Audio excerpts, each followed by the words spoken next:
Remember that time when Mother's Day and Saturday Night Live collided? Oh, it was a hoot. Picture this, it's a typical Saturday night. The SNL cast members are gearing up for their usual shenanigans when out of nowhere their moms show up. Now, if you're thinking this led to a typical hide-the-party paraphernalia scenario, think again. These moms didn't just crash the party, they became the life of it. In an unexpected twist, the SNL's Mother's Day special cold open featured cast members and their moms sharing heartwarming stories. There was laughter, there were tears, and a little bit of embarrassment, just like every family gathering, right? Now imagine Mikey Day's mom praising his Beavis and Butthead sketch. We can almost hear him saying, "Mom, you're embarrassing me." But we all know deep down he was beaming with pride. And then there's Colin Jost and his mom, joking about their matching haircuts. Like mother, like son, eh? And let's not forget Bo and Yang's mom expressing love for all children, regardless of political differences. Talk about a mom who's got it all figured out. This unconventional cold open was a refreshing break from the usual upsetting news stories. It was a celebration of the bond between mothers and their children. A celebration that had us laughing one moment and reaching for the tissue box the next. And as we wrap up, let's take a moment to appreciate the heartwarming moments that made this Mother's Day special truly memorable. Mikey Day's blushing cheeks, Colin Jost's twinning moment with his mom, and Bo and Yang's mom's all-embracing love. So here's to the SNL cast and their moms, for reminding us that humor and love go hand in hand, and to all the moms out there who continue to inspire us with their wit, wisdom, and unconditional love, happy Mother's Day. Have you ever had that friend who just takes everything to the extreme? Well, in the world of politics, that friend seems to be Senator Lindsey Graham. Picture him at a backyard BBQ, advising you to use a flamethrower to light the grill because, well, you have to do whatever it takes to cook those burgers. Recently, Graham made a statement that Israel should do whatever it has to do to survive, a sentiment which on the surface seems reasonable.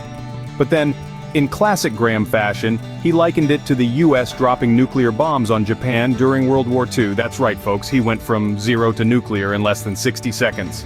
Now, we all know that political conversations can sometimes feel like navigating a minefield, but Graham seems to have decided to just go ahead and detonate the whole thing. His comments have sparked quite the controversy, and it's not hard to see why. Comparing a current conflict to one of the most devastating events in human history is a bit like comparing a fender bender to a 10-car pileup on the freeway. What's even more interesting is that Graham criticized President Biden's decision to halt some weapons shipments to Israel, arguing that it emboldens Iran and Hamas. It's like telling your friend to stop using a lighter for the BBQ and hand over the flamethrower instead. But let's not forget the real impact of these statements. They don't just cause a stir in the political arena, they also influence public opinion. The debate about US aid to Israel is already a hot topic, with many calling for a more balanced approach. Graham's comments only add more fuel to this fire. So, what have we learned from all this?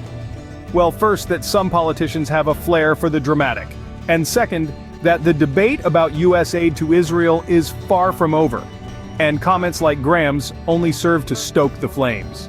And as for Senator Graham, perhaps someone should remind him that doing whatever it takes to survive doesn't necessarily mean going nuclear. But then again, where's the fun in that? After all, who needs a quiet political discussion when you can have a full-blown nuclear-level debate instead?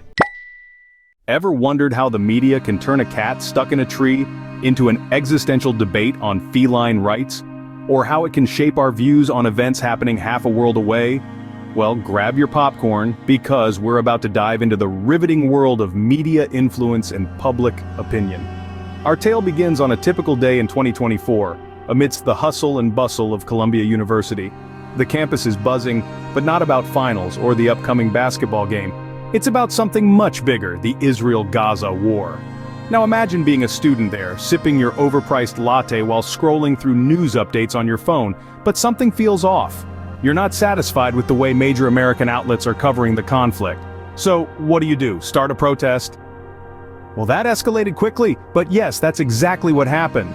In a move reminiscent of the 80s, minus the neon leg warmers and questionable hairstyles, students began occupying campus buildings. If we've learned anything from history, it's that college students and protest movements go together like peanut butter and jelly, or for our vegan friends, avocado and toast.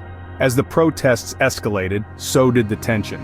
The New York City police got involved, arrests were made, and the campus became a hotbed of political activism. But here's where the plot thickens.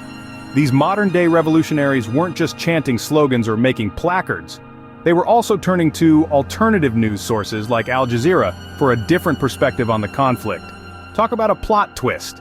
This shift towards non-traditional news outlets reflects a broader trend among Generation Z. They're not just accepting the news served to them, they're actively seeking out diverse perspectives. It's like choosing to go to a buffet instead of settling for a preset menu.